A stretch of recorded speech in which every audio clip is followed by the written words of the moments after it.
Hina ng kita. Kahit habang buhay ako magtinda dito sa Talipapa, hindi naman ako kikita ng malaki para sa mga anak ko. Saad ni Rochelle bago magpaypay. Maliit lang ang kinikita ni Rochelle sa kanyang tindahan. Magkano lang din ang kinikita ng asawa niya na factory worker sa kabilang bayan. 5 na ang anak nila at habang lumalaki, mas nararamdaman nila ang gastos. Magsayaw ka ulit.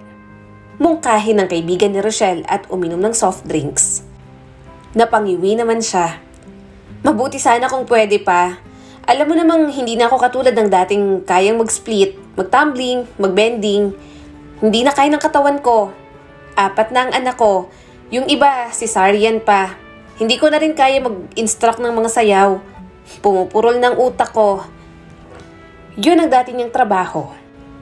Hindi siya nakatungtong sa college, kaya naging hanap buhay niya maging dance instructor at maging dancer. Kaso, lahat naman ang kinita ni Rochelle napunta lang sa pamilya niya noon. Siya lang kasi ang breadwinner ng mga ito. Kaya lang, habang tumatagal at habang tumatanda, mas napagtanto ni Rochelle na wala nang tinitira sa kanya ang pamilya niya. Kaya nang magkaroon ng pagkakataon, lumayas na siya sa kanila. Nabibigatan na siya sa mga responsibilidad na hindi naman kanya. Sinasamantala pa ang mga binibigay niya. Sugarol din kasi ang mga magulang ni Rochelle. At nang makaalis, doon niya nakilala si Henry. Hindi rin nakapagtapos pero nagtatrabaho rin naman. May pagkatamad pero pinipilit namang magtrabaho para sa kanila. Ang asawa niya ang tipo ng tao na kung walang pukpok, walang baon. At sa mga nakalipas na taon, nakukulangan pa talaga siya sa mga ginagawa nito bilang padre di pamilya. Saka, hindi ko rin alam kung papayag si Henry dyan. Alam mo naman, ayaw niyang sumasayaw ako. Napakasiloso. Patuloy pa ni Rochelle. Nakakaloka mag-isip. Ayaw ko ng ganitong buhay para sa mga bata. Bumuntong hininga si Rochelle at pinasadahan ng mga daliri ang buhok.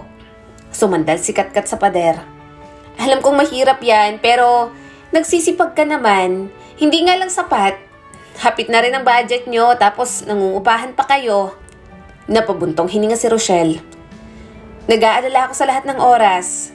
Parang sayang na ganito lang. Naisip mo na bang mag-abroad? Iminungkahin ni Katkat.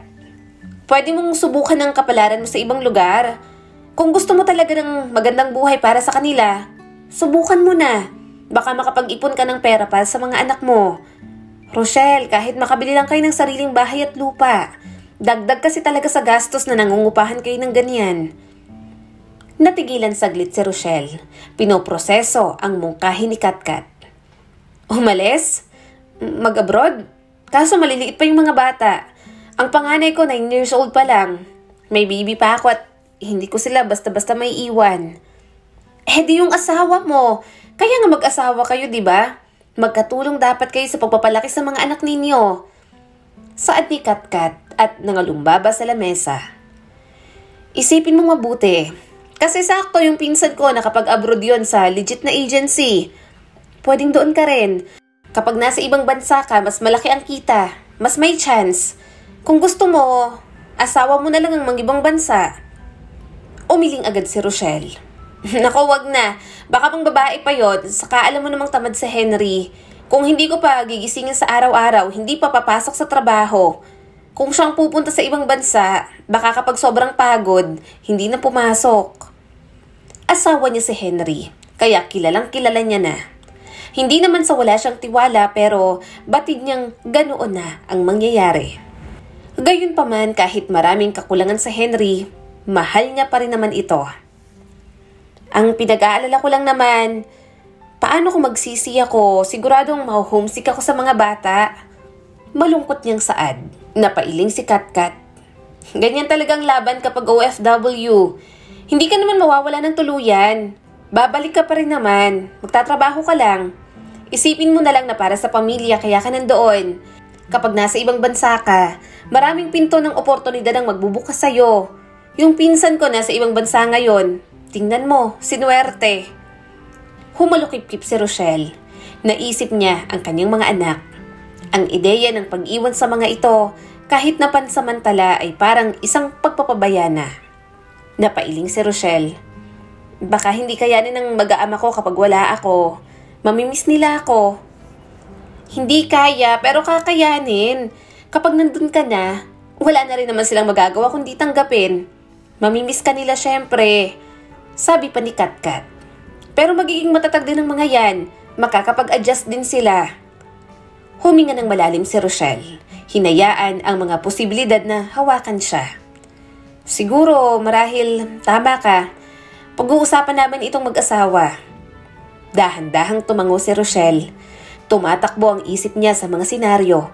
Kahit binabalot siya ng takot sa ideya na yon, isang kurap ng pag-asa ang nag-alab sa loob niya. Marahil iyon ang unang hakbang tungo sa buhay na gusto niya para sa kaniyang mga anak. Malaki ang pangarap ko para sa mga anak natin, Henry. Kung dito lang tayo sa Pilipinas at aasa dyan sa sahod mo bilang factory worker, hanggang dito na lang tayo. Alam mo rin naman sa sarili mong kulang na kulang yan. Mahina palagi ang kita sa talipapa. Palugi na nga, Henry. Tuloy-tuloy, nasabi ni Rochelle. Paulit-ulit na lang ang paliwanag na yun ni Rochelle sa asawa niyang si Henry. Simula nang binuksan niyang usapin, palagi na lang silang nagtatalo. Inaasikaso na ni Rochelle ang kanyang mga papeles. Pero hanggang ngayon, hindi pa rin ito pumapayag. Sayang din kasi kung hindi niya tatanggapin. Nagmamadali na habang may opportunity pa. Tutulungan siya ng pinsan ni Katkat. Pinautang na rin para may panggastos sa paglalakad ng papeles. Nakatayo si Rochelle sa tabi ng bintana ng inuupahan nilang bahay, habang nakaupo naman sa kahoy na hapagkainan si Henry. Magkasalubong ang kilay nito sa pagkadismaya. Damang-dama pa ang tensyon sa pagitan nila. Kaya ko naman na. Naitataguyod ko naman kayo. Ano bang problema? Lagi kang nakikinig din sa kaibigan mo. Kaya naman natin. Nakakaraos naman tayo sa araw-araw, Rochelle. Giit pa nito sa kanya. Marahas siyang lumingon kay Henry. Paano hindi ako makikinig kay Katkat? May point naman siya. Hindi sapat na nakakaraos lang. Lumalaki ng mga anak natin. Hindi na sapat tong mga ginagawa natin, kulang na kulang. Tapos ikaw, minsan tinatamad ka pa. Hindi naman ako sa nagagalit, pero ayoko lang kasi na may mga araw na dadaang walang kain ng mga anak natin. Dahil nagbayad tayo ng mga bayarin? Magandang oportunidad na yon. Palalampasin ko pa ba? Hindi lahat ng tao nakakapag-abroad. Bakit ba ayaw na ayaw mong umalis ako? Hindi mo ba gustong umahon ang buhay natin? Umiwas ito ng tingin. Ako ang lalaki. Ako dapat ang nagtatrabaho para sa atin. Ano na lang ang sasabihin ng mga tao dyan sa labas? Aasarin ako. Bumuntong hininga siya.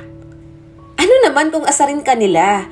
Kapag ikaw ang sinasabihan kong mag-abroad, kaya mo ba? Hindi agad nakasagot si Henry. Kahit hindi na magsalita, alam niyang hindi nito kaya. Mas malakas ang loob niya kaysa sa asawa. Alam niyang nararamdaman ng kanyang mister. Batid ni Rochelle na natatapakan niya ang ego nito. Nangako naman ito sa kanya noon bago nila naisip na bumuo ng sariling pamilya na gagawin ni Henry ang lahat para sa kanila.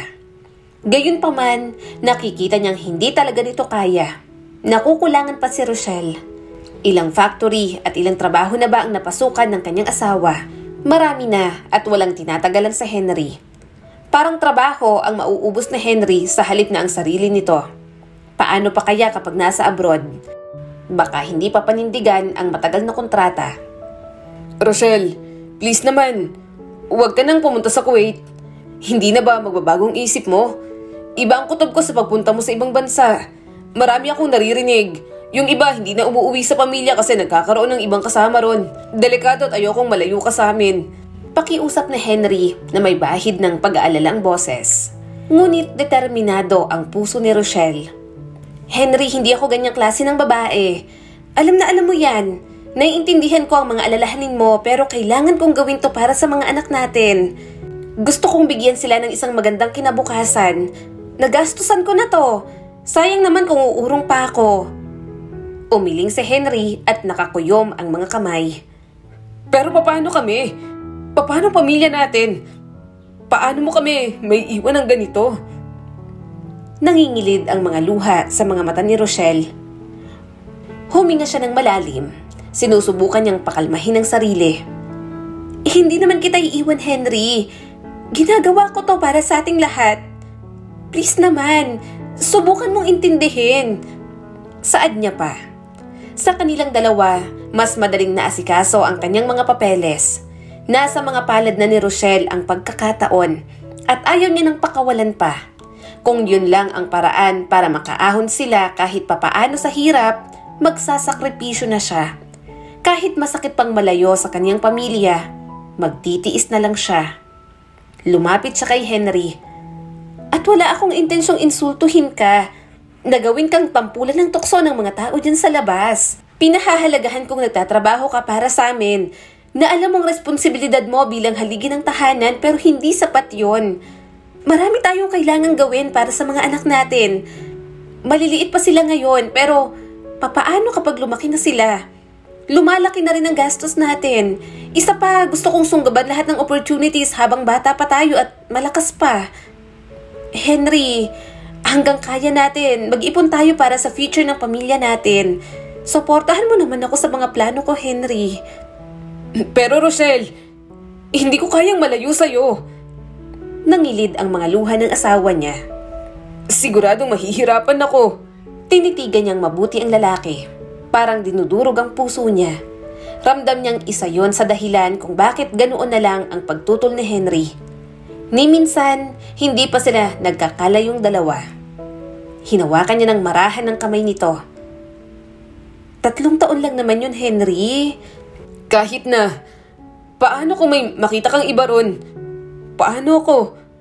Paano kami ng mga bata? Tanong nito sa kanya. Mahina siyang tumawa. Wala naman akong mahahanap doon. Saka wala akong balak na ipagpalit ka. Ikaw lang ang nag-iisang asawa ko, no? Huwag kang tumawa. Seryoso ko, Rochelle. Naiinis pa na sabi nito. Natawa siyang muli. Saka ako dapat ang mag-alala. Baka ikaw ang maghanap ng iba. Umismid naman ito. Ewan ko sa'yo. Niyakap ni Rochelle si Henry. Napabuntong hininga siya. Kung mayaman lang sila at kayang ibigay ang buhay na gusto nila para sa mga anak, hindi niya naman gagawin yon. Simpleng sakripisyo lang naman at hiling niya, matiis yun ni Henry. Lumipas ang mga araw, inasikaso na nga ni Rochelle ang mga iilang kailangan niya pa. Nang mahawakan niya na ang plane ticket, sakalang tumimo sa kanya na wala nang atrasan iyon. Mga anak, ang bilin ko ha, huwag niyong kakalimutan, aalis na ako.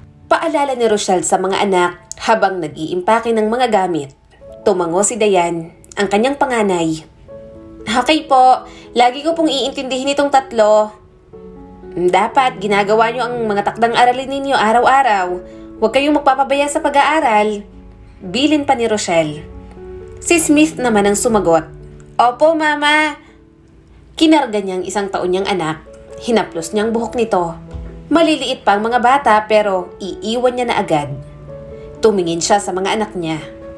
Dayan, Smith, Jane at Timothy, tandaan niyong maging mabait at magalang kayo kahit kanino, lalong-lalo na sa papa ninyo.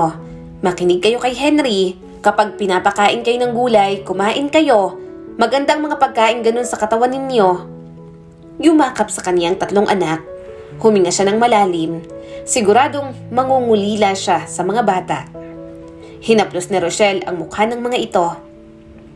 At higit sa lahat, gusto kong malaman nyo na mahal ko kayong 4. Mamimiss ko kayo ng sobra, pero babalik din naman ako.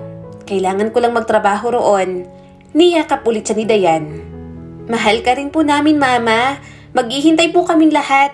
Promise po, magiging mabait po akong ate habang wala po kayo. Hinalikan niya ang noo ng mga ito. Mahal ko kayong mga anak. Lumapit naman sa kanya si Henry. Hindi ako sang-ayon sa desisyon mo, Rochelle. Pero lagi kitang sinusuportahan. Mag-ingat ka ron. Lumundag ang puso ni Rochelle sa pasasalamat. Nakatuto kay Henry ang kanyang mga mata. Sa wakas, naiintindihan na rin ito ang kailangan niyang gawin. Sinakay na sa tricycle ang mga bagahe niya. Sumama si Henry sa paghatid sa kanya sa airport. Nasa biyahe na sila pero panay pa rin ang yakap ng kanyang asawa. Naiintindihan niya naman yon, mga taon ang bibilangin bago sila muling magkita at mayakap ang isa't isa. Ipangako mo sa akin na babalik ka sa amin, Rochelle. Ipangako mo sa akin na uuwi ka. Bulong ni Henry na punong-puno ng luha ang mga mata. Tumango siya ng may ngiti sa mga labi. Malalampasan niya ang mga hamon sa ibang bansa. Baon niya ang pagmamahal ng asawa at kanyang mga anak. Habang nakasakay sa eroplano, tahimik na lamang siyang humihiling na sana tama ang desisyon niya. Gusto niyang maging maswerte sa pag-abroad para patunayan kay Henry na may patutunguhang maganda ang kanyang tinahak. Iniwan ni Rochelle ang kanyang sariling bansa na may magkahalong pananabik at kaba. Kaya ngayong nasa Kuwait na siya, alam niyang magsisimula na ang kanyang bagong kapalaran. Magtatrabaho siya bilang isang kasambahay para sa isang mayamang pamilya. Sa pagpasok niya sa loob, tila bumagal ang mundo sa kanyang paligid. Sinalubong si Rochelle ng kanyang mga amo, isang mabait na mag-asawa. Gumaan kahit papaano ang loob niya. Magiliw ang babae niyang amo na si Salma. Samantala, tahimik naman ang asawa nitong si Tariq, pero ramdam niyang mabait din. "Hello, I'm Rochelle. I'm here to be your maid." Salita niya pa sa barok na Ingles. Pero ayos lang yon dahil hindi rin naman magaling mag-English ang mga amo niya. "Hello, Rochelle. Yes. Salma my name. This is my husband, Tariq." Tumango si Rochelle at ngumiti. Mabait ang kanyang mga amo kaya kailangan niyang ayusin ang trabaho niya.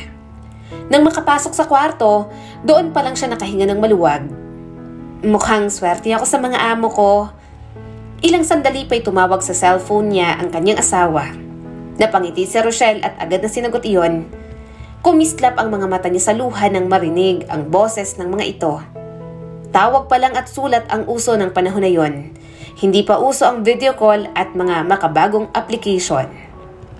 "Miss ko na agad kayo. Kumusta kayo dyan?" Mahina niyang tanong.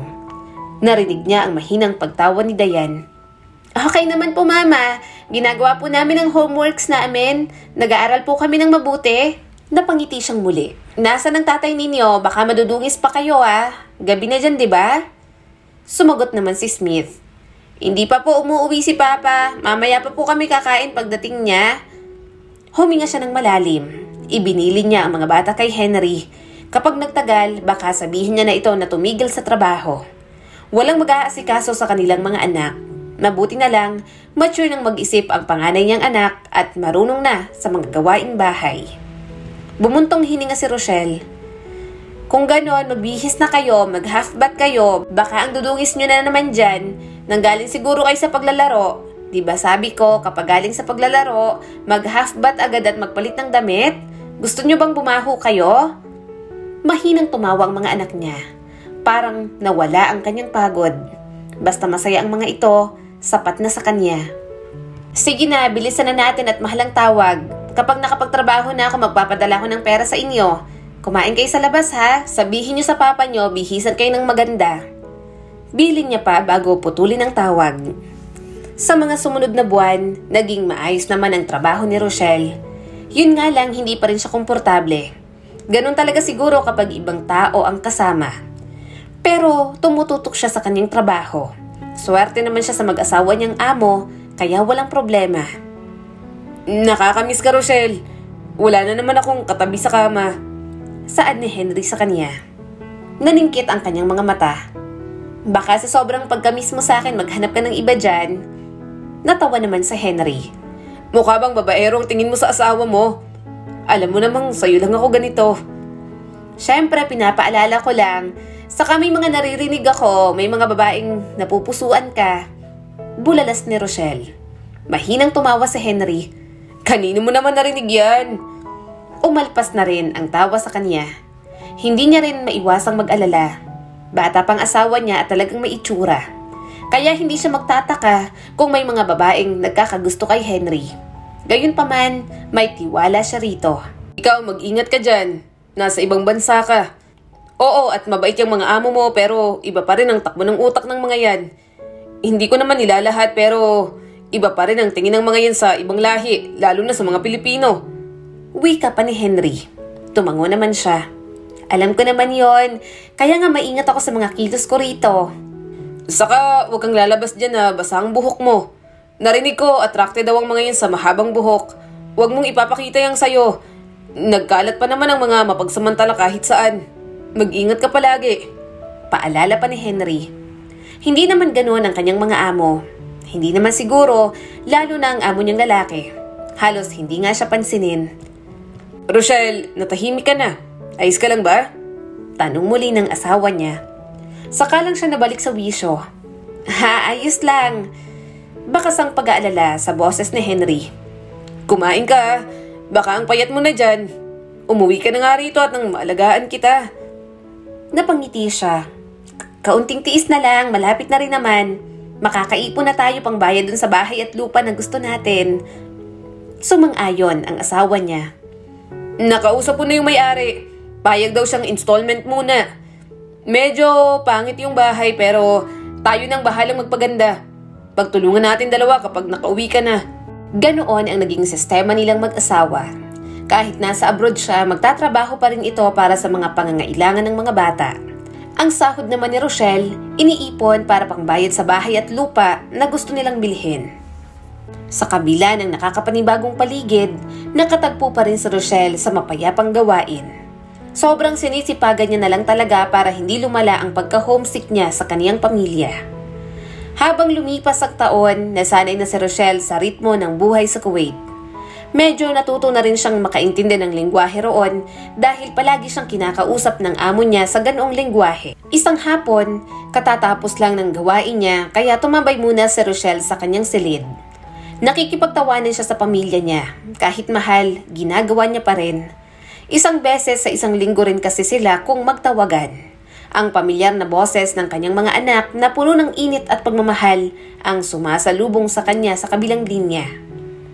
Mama, may program po kami kanina sa school. Masayang sabi ni Dayan.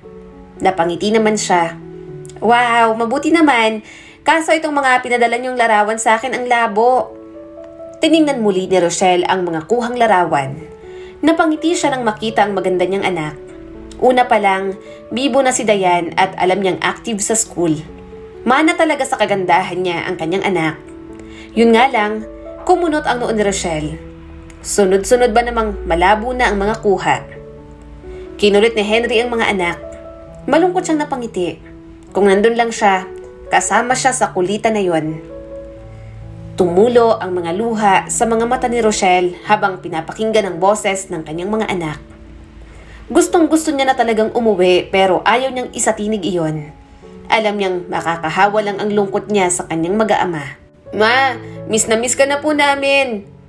Bulalas ni Smith na may bahid ng pananabik sa boses. Hindi na po kami makapaghintay na umuwi ka. Huminga si Rochelle ng malalim. Makakauwi rin ako mga anak. Sa ngayon magtiis muna tayo ha.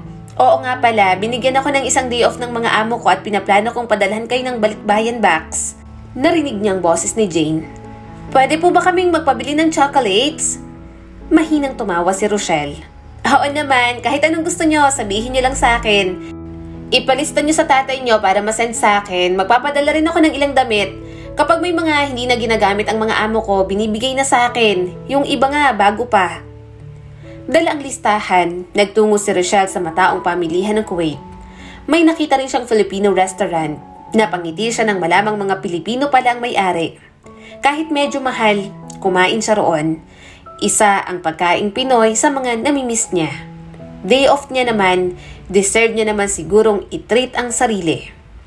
Sa bawat pagbiling ginagawa ni Rochelle, naisip niya ang kagalakan ng mga anak niya. Kung pwede niya lang ibato ang balikbayan box sa Pilipinas para makarating agad sa kanyang mga anak, nagawa niya na. Umalpas na lang ang tawa sa kanyang bibig. Inayos niya ang balikbayan box. Maingat niyang inilalagay ang bawat item sa kahon. Bawat isa, tinatatakan niya ng halik. Ang mga araw ay naging linggo at sa wakas, dumating na ang kahon sa pamilya niya sa Pilipinas. Parang hiniheli ang kanyang puso sa saya na kanyang naririnig mula sa kabilang linya. Sige lang mga anak, ilabas niyo lang ang lahat ng nasa loob ng box para makita kung may kulang ba o kung may natapon. Sabi niya pa sa mga ito. Narinig niya ang masayang boses ni Dayan. Salamat po rito mama. Hindi na po kami mahihirapan ni Smith kapag may kailangan po kaming i-research sa school. Siyempre, deserve ninyo yan. Ang ganda ng grades ninyo. Tinupad niyo ang pangako niyo sa akin na mag-aaral kayo ng mabuti. Nakangiting sabi ni Rochelle. Nagsalita naman si Smith. Salamat po sa lahat ng ginagawa niyo para sa amin, Mama. Nangilid ang mga luha niya. Siyempre naman anak, hindi niyo na kailangang magpasalamat. Mama niyo ako. Responsibilidad namin ng papa ninyo na bigyan kayo ng magandang buhay. Dahil pinili naming mabuhay kayo sa mundo. Mahal na mahal namin kayo. May bahid ng saya ang boses ni Dayan. Mahal din po namin kayo. At habang nakaupo si Rochelle sa kanyang silid, nakaramdam siya ng kapanatagan. Malayo siya sa kanyang mga anak, ngunit konektado pa rin sila ng pagmamahal na lumampas sa lahat ng distansya. Ipinikit niyang mga mata, hindi na siya makapaghintay na makauwi. Yun nga lang, kapag ano ang malayo si Rochelle sa pamilya, lalong-lalo na sa asawa niya'y nahihirapan siya. Katulad na lang ng mga oras na yon, mainit ang ulo ng asawa niya dahil sa katrabahong nakaaway nito. Please, tama na. Araw mo lang ang masisira kapag pinatulan mo pa yung sa Edgar. Wika ni Rochelle kay Henry. Naka-plaster pa rin ang inis sa mukha ng asawa niya. Nakakainis kasi. Napakasipsip. Siya ang may dahilan kaya ako natanggal sa trabaho. Nainis na ako eh. Sinabihan akong walang kwenta at palamon mo. Mas wala pa nga siyang kwenta. Inggit kasi pangit. Hindi alam ni Rochelle kung matatawa siya o maiinis din. Kahit noong nasa Pilipinas pa siya, hindi na talaga maiwasan ang iringan sa mga katrabaho ni Henry. Ang mahirap kasi talaga sa asawa ni Rochelle, nagpapaapekto pa at pinapatulan din. Henry, hayaan mo na yon. Wala lang magawa sa buhay ang lalaking yon. Huwag mo nang dibdibin ang sinasabi niya. Sabi pa ni Rochelle. Umismid si Henry. Hindi. Isang salita pa kapag nakita ko yun. Patitikimin ko na yun ng suntok. Akala mo rin kung sinong poging makaboses eh. Alam ko namang inggit yun sa akin dahil gwapo ko. Hindi na napigilang tumawa ni Rochelle. Henry, nakakatawa ka na. Gusto kong maawa sa sinasapit mo dyan kay Edgar pero yung mga lumalabas sa bibig mo, malala rin. Unti-unting nawala ang inis sa mukha ni Henry. Anak ng tiyanak yun. Bahagyang nawalang stress at pagod ni Rochelle sa pag-uusap na yon. Akala niya magiging maayos ang daloy ng lahat para sa kanya. Subalit, unti-unting nagbago ang lahat dahil sa hindi makatwirang pagtrato sa kanya.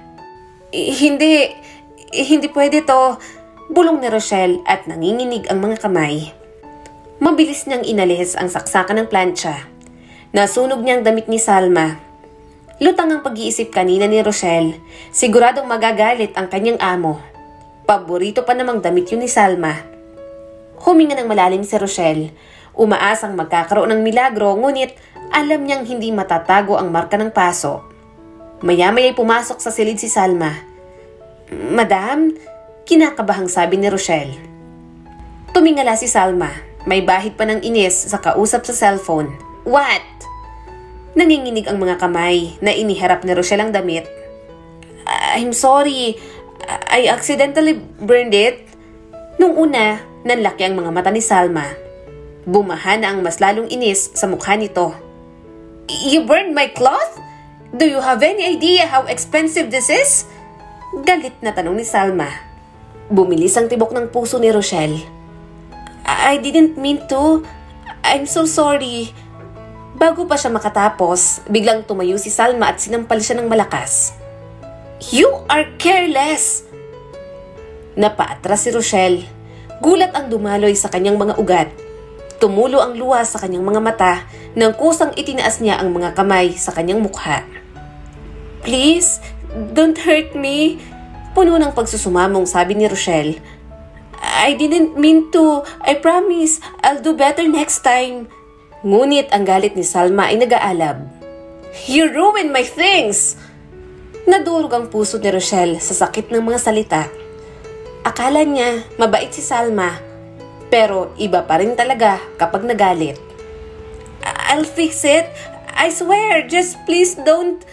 Ngunit ang kanyang mga pagsusumamo ay walang silbi. Hinawakan siya nito sa leeg at dinala sa kwarto. Napadaing na naman siya sa sakit. Tiningnan siya ng asawa ni Salma na si Tariq, pero wala naman itong pakialam. Pinagsisipa pa siya. Ilang beses nang nagmakaawa si Rochelle, hindi pa rin tumigil ang kanyang amo. Please, don't hurt me. Just let me go home if you will hurt me like this. Umiiyak na usal ni Rochelle, pero suntok lang ang naabot niya. Inuntog pa siya sa pader. Biglang lumapit si Salma sa cabinet niya at binuksan ang isang drawer. Hinalungkat nito yon. Nagulantang si Rochelle nang makita niyang hawak nito ang kanyang mga dokumento at passport. Pati cellphone niya, sinira nito. You think you can just leave after this? Not anymore! Mariing sabi ni Salma. Lalong nadurog ang puso ni Rochelle. Please madam, don't take that away from me. Pero galit na galit pa rin talaga ito. You will stay here and learn you are wrong. Dala ang passport, sinarado nito ang pinto. Nilak na rin siya roon. Malayang tumulo ang mga luha ni Rochelle. Kahit anong sigaw at pagmamakaawa, hindi siya palabasin doon. Kinuha niyang durug-durug niyang cellphone. Desperado niyang kinuha ang SIM card. Baka ma-recover niya pa ang contact niya sa pamilya sa Pilipinas. Doon din kasi nakakonekta ang kanyang email. Nang marinig niyang kumakalampag ang pinto, itinago niya agad yon sa kanyang buhok. Isinipit niya ng maayos. Saktong natago niya na, pumasok naman si Salma. Hey! Cook for us! Don't make anything that will make us mad, understand? Nanginginig ang mga labi niya pero tumango pa rin siya. Kahit masakit pa ang katawan, sumunod pa rin si Rochelle. Wala siyang magawa. Hindi siya makatakas. Kapag sinusubukan niya, mahuhuli naman si Rochelle at mas lalo pang nasasaktan. Naging tuloy-tuloy ang pananakit sa kanya. Hindi niya namalayang 1 taon niyang tiniis ang kalbaryong iyon. 1 taon na rin siyang walang kontak sa pamilya niya. Ni hindi na nga siya pinapasahod at wala na siyang napapadala kina Henry, pati na rin sa mga bata. Niyakap ni Rochelle ang kanyang mga tuhod. Diyos ko, tulungan niyo po ako. Gusto ko na pong makasama ang mga anak ko. Ang asawa ko. Gusto ko na pong umuwi. Baka nag-aalala na po sila sa akin. Sobrang laki ng ipinayat ni Rochelle. Maitim na rin ang ilalim ng kanyang mga mata. May mga bago at lumang pasarin ang kanyang katawan. Pananakit, stress at minsan gutom. Lahat ng kayang gawing masama ng mga amo, ibinigay na kay Rochelle. Tila walang pag-asa para sa kanya, pero mukhang hindi pa rin talaga siya pababayaan ng Diyos. Nang marinig niyang magbabakasyon sina Salma at Tariq, hinanap niya agad ang kanyang passport at mga dokumento. Sobrang kabado siyang baka mahuli pero kung hindi siya kikilos, walang ibang tutulong sa kanya. Nilak ang bahay habang nandoon si Rochelle, kaya naghanap siya ng paraan para makatakas. Nang masira niya ang lalagyan ng aircon, nagkaroon ng pag-asa sa kanya. Dala ang passport, SIM card at mga dokumento, pinagkasa niya ang sarili sa maliit na butas na yon. Aray! Daing ni Rochelle nang bumagsak siya sa lupa. Paika-ika siyang naglakad palabas. Nang may dumaang taxi, agad niya yung pinara. Sir, please take me to the Philippine Embassy. Please help me. Pagmamakaawa niya sa taxi driver. Hindi naman sumagot ang driver at nagpatuloy sa pagmamaneho. Nang makalayo siya sa bahay na yon, saka lang siya nakahinga ng maluwag. Sa sobrang pagod at puyat, nakatulog na lang siya. Nagising na lang si Rochelle dahil tila may humawak sa kanyang hita. Anong ginagawa mo? Gulat at galit niyang tanong sa driver. Malapit na rin dumilim sa labas. Hindi niya alam kung nasaan na sila. Just one please. Saad ng driver sa kanya. Mabilis ang paghinga ni Rochelle. Kailangan niyang mag-isip ng tama. Wala na siyang kahit na sinong pwedeng pagkatiwalaan sa lugar na yon. Wala siyang magiging kakampi sa bansa na yon. Pakiramdam niya, kapag pumalag siya, sasaktan lang din siya ng taxi driver. But I don't like here. Nauutal na sabi ni Rochelle. And I want to pee first. You agree? Nakangising tanong ng driver. Kinakabahan siyang tumango. Kahit nang hawakan ito ang hita niya, hindi na siya pumalag. Maliit siyang tao, malaki ang driver. Kung susubukan niyang lumaban, siya lamang ang magiging dehado. Maya-maya ay itinigil nito ang taxi sa harap ng isang maliit na market. Iginiya siya nito sa banyo roon. Nakabantay sa labas ang driver kaya naghanap agad si Rochelle ng paraan para makatakas. Napasinghap siya nang mabuksan niya ang bintana. Umakyat siya roon. Medyo mataas pero tumalon pa rin siya. Hindi na siya lumingon, tuloy-tuloy na siyang naglakad. Kahit pa ika-ika, sinikap niyang makatakbo. Diyos ko, tulungan niyo po ako. Tulungan niyo po ako. Umiiyak niyang dasal. Nang maramdaman niyang nakalayo na siya, umupo siya sa isang waiting shed. Mahinang humikbi si Rochelle. Wala siyang ideya kung nasa ang lupalop na siya. Habang nasa bansang iyon, hinding-hindi siya mapapanatag para sa kaligtasan niya. Ayaw niyang kumilos. Natatakot si Rochelle humingi ng tulong. Pakiramdam siya gagawan lang ulit siya ng masama. Gutom at pagod ang kanyang kalaban. 3 araw siyang nagpalakad-lakad sa kalsada. Hindi alam kung saan pupunta. Hinawi ni Rochelle ang kanyang buhok. Hindi pwede to. Kailangan kong mag-isip ng paraan. Kailangan kong makauwi sa Pilipinas. Nagising lang si Rochelle isang umaga sa isang lalaki. Nalaman niya na street vendor ito roon ng mga pancake. Kahit hindi niya kilala at hirap na siyang magtiwala, sinubukan niya pa rin. Please, I can help you. Give me work in exchange of food and place to stay. Please. Pagmamakaawa niyang sabi sa lalaki. Tiningnan siya ng lalaki sa malagkit na paraan. Kahit labag sa kalooban niya, tiningnan niya ito ng mapang-akit. Inayos ni Rochelle ang kanyang buhok. Gagawin niya lahat para mabuhay. Kahit dangal pa ang kapalit, gagawin niya makabalik lang sa asawa at kanyang mga anak. Please? Marahang usal ni Rochelle. Yon ang naging simula ng bagong buhay para kay Rochelle.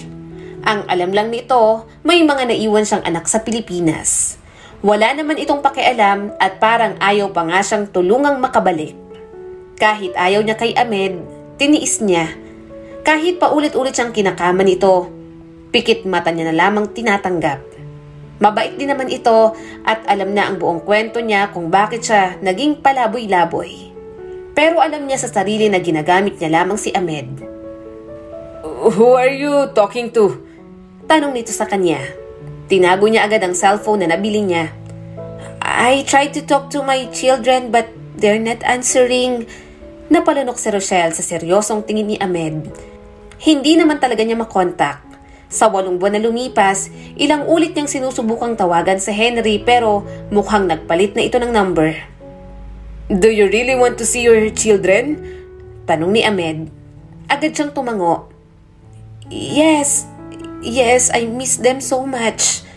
Halatang pinag-isipan ni Ahmed ang kanyang sinabi. If I let you go home, will you come back for me? Tumango si Rochelle kahit sa loob-loob niya, hinding-hindi na siya babalik. Masama man pero ginamit niya lang talaga si Ahmed. Kailangan niyang makauwi at yun lang ang nakikita niyang paraan.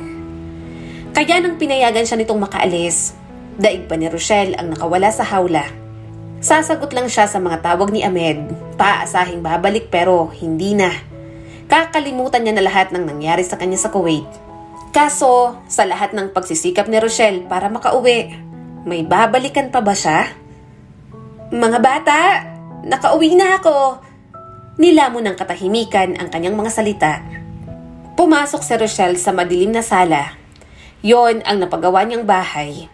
Kahit malupit ang dinanas niya, mabuti na lang at may naipundar siya. Pero nasaan ang mga anak ni Rochelle? Pagdating niya sa pinto, isang hindi pamilyar na tunog, tawa at mga halinghing ang nakakuha ng kanyang atensyon. Tila naputol ang kanyang hininga.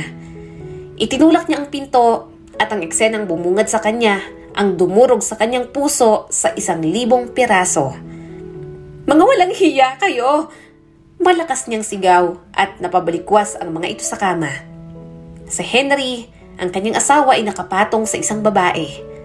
Ang sikat ng araw ay dumaloy sa bintana na nagbibigay liwanag sa mga taksil sa harap niya. Natigilan si Rochelle. Tila gumuho ang kanyang mundo. Umaagos ang galit sa mga ugat niya. Rochelle, anong ginagawa mo rito? Gulat na tanong ni Henry. Henry! Sigaw ni Rochelle. Nanginginig ang boses sa galit at sakit. Talaga? Yan ang itatanong mo sa sarili kong pamamahay? Mga baboy kayo! Nanlaki ang mga mata nito sa gulat. Napatingin siya sa kalaguyo ng magaling niyang asawa. Bakas ang gulat at pagkalito sa mukha nito habang nagbibihis. Siya bang asawa mo na biglang naglaho na parang bula? Yung walang kwenta mong asawa? Hindi na nito natapos ang mga sinasabi. Sumugod na si Rochelle at hinila ang buhok nito. Malandi ka! Mga agaw ka ng asawa! Gigil na gigil niyang sigaw. Ano ba? Tama na, Rochelle. Malakas siyang itinulak ni Henry. Buntis siya. Bumagsak si Rochelle sa sahig. Natawa siya ng mapakla. Iniisip niyang wala na pala siyang babalikan. Mas masahol pa ang ginawa ng kanyang asawa kaysa sa ginawa ng mga tao sa kanya sa ibang bansa. Muli siyang natawa habang tumutulo ang mga luha. Para na siyang mababaliw. Sa sobrang dami niyang pinagdaan ng hirap, yun lang pala ang kanyang mapapala. Irene, umalis ka muna. Saglit lang, kakausapin ko lang. Umalis naman ang babae na parang wala lang. Natulala na lang si Rochelle. Pagod na pagod siya. Gustong-gusto niya ng sumuko. Bumilis ang tibok ng puso ni Rochelle. Niloloko mo ko? Pagkatapos ng lahat ng isinakripisyo ko? Bakit? Bumaha ang inis sa mukha ni Henry. Halos 2 taon kang hindi nagparamdam. Tapos magsasalita ka ng ganyan? Pero hindi ibig sabihin maghahanap ka na ng iba. Iniisip ko kung sinusubukan mo ba akong hanapin o kung nag-aalala ka ba kung ano nangyari sa akin. Bulalas ni Rochelle. Ginulo ni Henry ang buhok. Akala ko nga patay ka na eh. Malakas niyang hinampas ang dibdib nito. Ang dami kong pinagdaanan sa abroad. Hindi mo alam. Wala kayong alam. Araw-araw akong nakikipaghabulan kay kamatayan. Lahat tiniis ko. Sinikmura ako para lang makauwi sa inyo. Tiningnan siya ni Henry mula ulo hanggang paa. Anong pinagsasasabi mo? Mukhang maayos ka. Yan bang naghihirap sa ibang bansa? Ang sabihin mo, simula nang makapag-abroad ka, nakalimutan mo na kami. Hindi totoo yan. Malakas na sigaw ni Rochelle. Bumaha sa kanyang isipan ang mga alaala ng kanyang mga pakikibaka. Halos sumuko ng katawan at isip niya. Lumalaban lang si Rochelle dahil akala niya may babalikan pa siya. Hindi na maawat ang mga luha ni Rochelle. Naiintindihan mo ba ang mga pinagdaanan ko? Ang kalungkutan, ang takot, ang sakit. Tapos ito lang ang ginawa mo. Pinagmalupitan ako ng mga amo ko. Tinago nilang passport ko, hindi nila ako pinalabas. Ginawa nila akong bilanggo. Parang araw-araw, kulang na lang ibaon nila ako ng buhay sa lupa. At nang makatakas, muntik pa akong pagsamantalahan ng taxi driver na akala ko tutulong sa akin. Naging palaboy ako. Hindi na nakasagot si Henry. Hindi ito makatingin ng diretso sa kanya. Napasigaw siya sa sobrang sakit ng ginawa nito. Nangilid ang mga luha sa kanyang mga mata at galit niyang pinahid iyon. Nasaan ang mga bata? Bumagsak ang mukha ni Henry. Kasama nilang nanay ko. Nandun sila sa... Malakas niya itong sinampal. Pinabayaan mo rin? Alam mo naman ang ugali ng nanay mong yon, tapos pinabayaan mo. At ano, sa bahay at lupang pinundar ko, kayo ng kabit mo nagbabahay-bahayan? Ang galing mo! Napakagaling mong animal ka.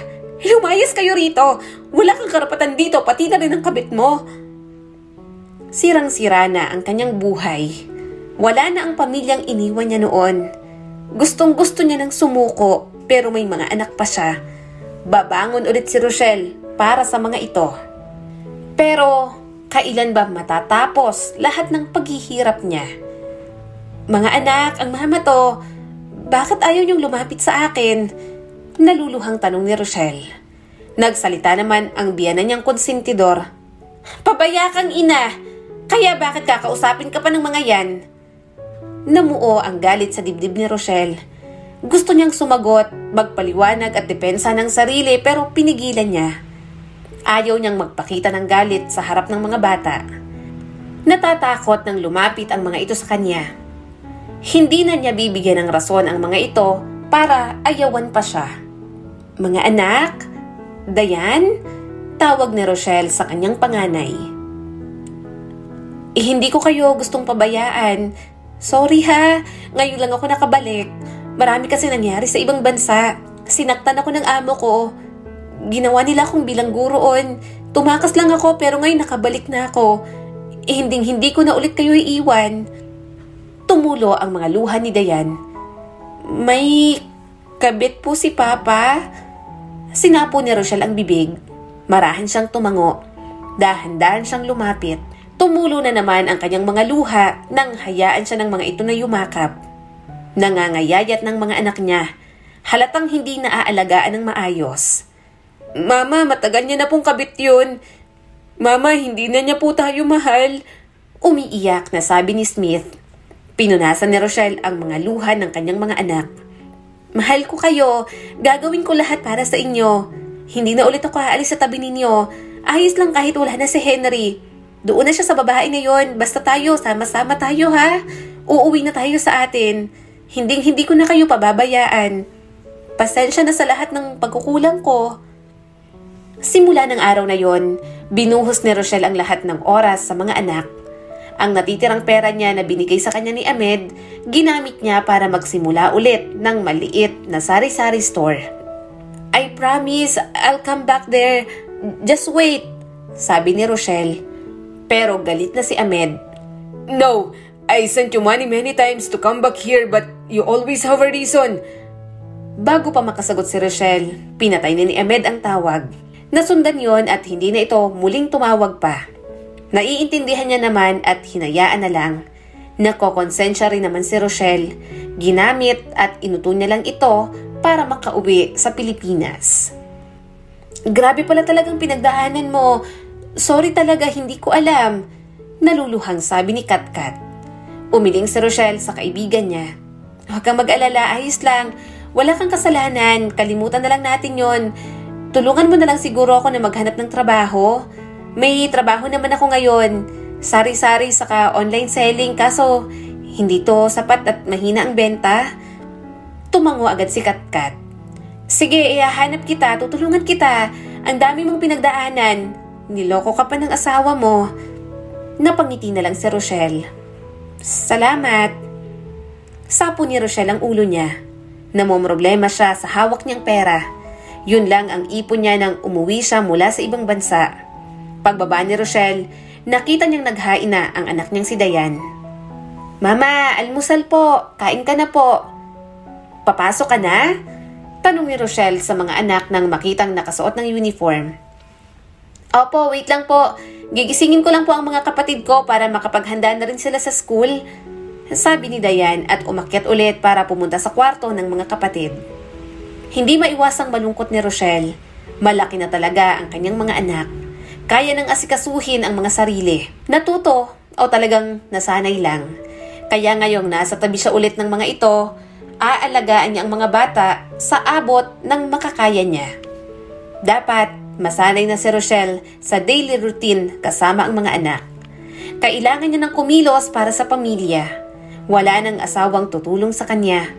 Kaya nang bumaba ang mga anak, inasikaso niya na lang din.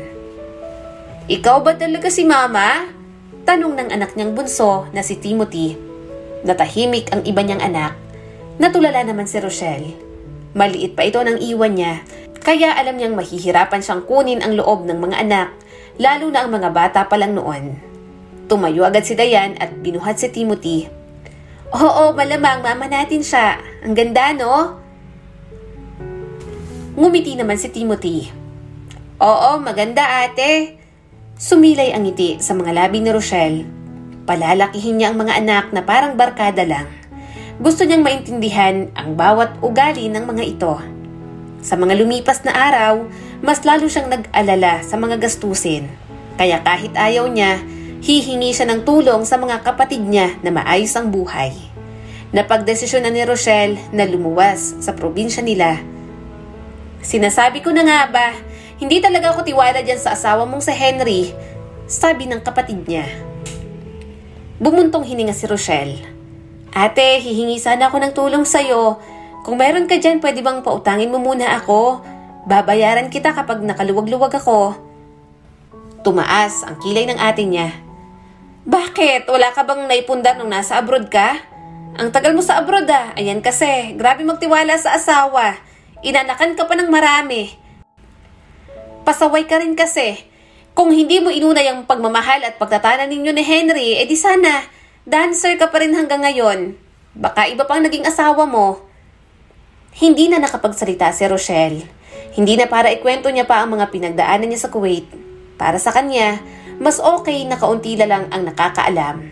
Ayaw niyang kaawaan siya. Ang mga taong gumawa ng masama sa kanya, ipinagpa sa Diyos niya na lamang. Alam niyang may parusa ang may kapal sa mga ito. Kilala niyang mga kapatid. Himala pa ngang wala siyang natanggap na masamang salita mula sa mga ito. Ganun naman talaga palagi kapag bumabalik siya sa mga kamag-anak niya kapag kailangan niya ng tulong. Marami munang sasabihin ang mga ito bago mag-abot ng tulong sa kanya. Parang hindi na kinabang sa mga kinikita niya noon nang dancer pa lang siya. Si Rochelle ang nangangailangan, kaya nakuha niyang tanggapin lahat ng sinasabi ng mga kapatid. Para sa mga anak, ibababa niya ang kanyang pride. Pagka-uwi ni Rochelle, nagplano agad siya kung papaano palalaguin ang perang inutang niya. "Oh mama, bakit hindi pa po kayo natutulog?" tanong ni Dayan sa kanya. Tumunghay siya sa kanyang anak.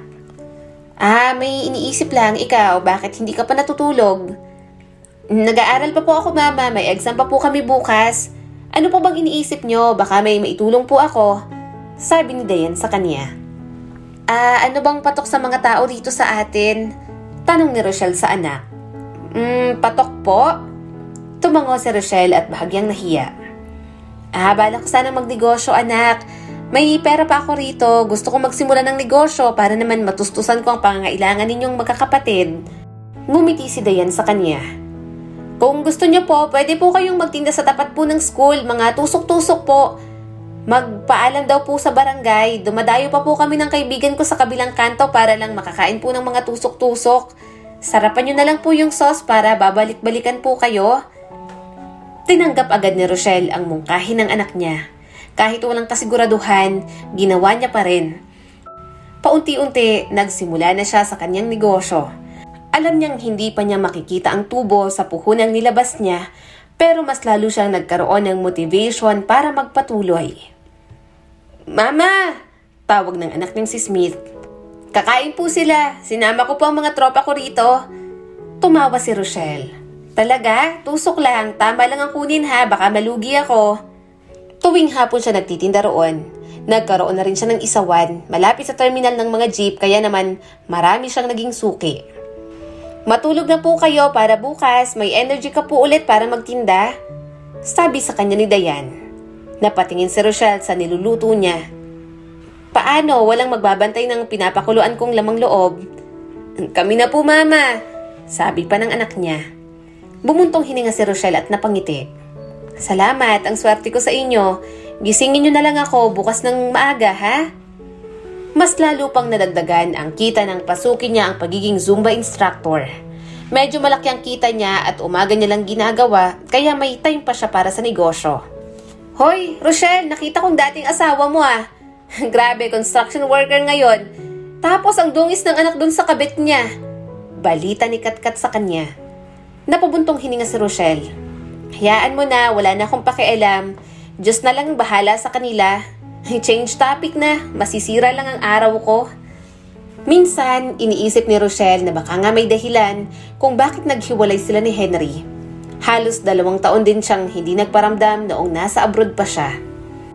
Gayunpaman, inisip niya rin na mali rin naman sa Henry. Mag-asawa pa rin sila at may mga anak. Iintindihin niya siguro ang paghahanap nito ng ibang babae kung hindi nito pinabayaan ang kanilang mga anak. "Ang laki ng kinikita mo sa pagiging Zumba instructor. Huwag ka nang magtinda sa hapon, baka naman bumigay na yung katawan mo." Nag-aalalang sabi ni Katkat. Natawa naman si Rochelle. "Ano ka ba? Ayos lang yan oh. Hinahanap ng katawan ko at iniisip ko ang pagnenegosyo. Saka kailangan kumayod ng kumayod. 4 ang anak ko. Mga bata pa kaya kailangan magparami ng pera." Napabuntong hininga si Katkat. "Sa bagay, ang sipag mo. Hindi kita kinikerry. Sa dami ng pinagdaanan mo, nagawa mo pa rin bumangon ng ganyan." Napangiti si Rochelle. "Ipinalangin ko na lang at sinuko sa Diyos ang lahat. Iniisip ko na lang na kapag matindi ang binigay na pagsubok ng Diyos, mas matindi rin ang ginhawang ibibigay niya pagkatapos. Naniniwala ko ron, Katkat." Bigla na lang napaluha ang kanyang kaibigan. "Naiiyak ako. Kaloka, napaka-strong mo, friend. Ang tibay mo. Pahawa nga." Sa mundo ng pagninegosyo, naranasan ni Rochelle kung paanong malugi pero muli siyang bumangon at naghanap ng ibang paraan. Hindi niya sinukuan at hindi nagtagal, nagkaroon na rin siya ng sariling pwesto ng ihawan doon. Hindi na street food kundi mga manok na inihaw na ang kanyang ibinibenta. Nandito tayo ngayon sa pinipilahan at binabalik-balikan na ihawan ni Miss Rochelle. Dito lang malapit sa Daisy Street. Tara, kain tayo! Sabi ng food vlogger na gustong i-film ang mga itinitinda niya. Napangiti si Rochelle. Hindi niya inasahang sisikat ang store niya sa social media. Siguro dahil tinulungan din siya ng mga anak niyang i-promote ang negosyo.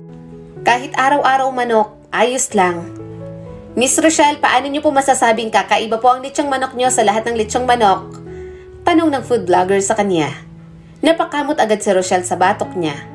Sa totoo lang, hindi ko rin alam. Siguro hindi lumilipad ang mga manok ko kasi luto na. Tumawa ang nakarinig sa sinabi niya. Totoo naman yon, consistent lang si Rochelle. Wala masyadong espesyal. Sabihin na lang natin na si Lord ang gumawa nito. Successful ako kasi tinulungan niya akong umahon muli sa lahat ng pinagdaanan ko. Nakangiting sabi ni Rochelle sa harap ng kamera. Yun ang totoo, si Lord ang secret recipe sa tagumpay ni Rochelle. Siguro masarap ang lechong manok niya dahil buo ang dedikasyon niya sa lahat ng ginagawa. Sa kabila ng lahat ng nangyari sa kanya, nagpatuloy pa rin siya at naniniwala sa kaya niyang gawin. Nalaman na rin ng ibang tao ang kwento ng buhay ni Rochelle. Marami ang na-inspire, marami rin ang naawa. Pagka-uwi ni Rochelle, nabigla siya ng may biniling cake ang mga anak niya para sa kanya. Bakit kayo bumili ng cake? Tanong ni Rochelle sa mga anak. Ang mama, nakalimutan na. Happy birthday po! Nakangiting sabi ni Dayan. Tiningnan niya isa-isang mga anak at natawa. Nag-abala pa talaga kayo, pasensya na. Hindi ko na iniisip yan, sobrang busy. Busy, pero hindi makakalimutan ng oras para sa mga anak. May pa-surprise party pa para sa kanya. Nandoon din ang ibang kaibigan ni Rochelle. Maya-maya biglang nagtilian ang mga bisita. Nagulat siya nang makita si Rance, ang food vlogger na madalas i-feature ang kanyang mga negosyo. Naging close niya rin ito pero hindi niya inasahang darating ito na may dalang mga bulaklak. Naging close friend niya na rin ito pero hindi niya inasahan na darating ito na may dalang mga bulaklak. Para sa pinakamalakas, pinakamatatag at pinakamasipag na babae at isa kang kahangahangang inan na kilala ko, Miss Rochelle, pwede ba akong maligaw? Nakangiting tanong ni Rance. Namula naman agad si Rochelle. Matanda na siya pero iyon at parang teenager na kinikilig. Tiningnan niya ang kanyang mga anak na masaya at suportado si Rance sa ginagawa nito. Kaya tinanggap niya na rin ang mga bulaklak. Salamat. Sige, ikaw ang bahala. Hindi rin nagtagal, naging sila ni Rance. Ilang taon din silang naghintay matapos ang annulment nila ni Henry bago nagpakasal. Swerte siya sa pangalawang asawa dahil tinuring nito na parang tunay na mga anak ang mga anak ni Rochelle. Sa dami ng kanyang mga pinagdaanan, pakiramdam niya, biyaya ang pamilya na mayroon siya ngayon. Hindi man naging maganda ang kapalaran niya sa ibang bansa, naging dahilan naman yon para maging mas matatag pa si Rochelle sa buhay. Ang kwentong ito ay nagpapaalala sa atin na ang mga problema natin hindi isang gabi na mananatili na lang palagi. Dahil kapag umikot ang mundo, muli nating masisilayan ang liwanag at bagong umaga. Hindi pinangako sa atin ang buhay na walang problema, ngunit nangako siya na magiging liwanag natin sa dilim. Kahit malabo ang daan, kahit nasa pinakanakakatakot na sandali, magtiwala lang sa Diyos at ang lahat ng hirap natin, tatawanan na lang natin sa huli. Muli, ito po si Skylar Guro at sana may bago na naman kayong natutunan sa kwento natin ngayon. Maraming salamat po.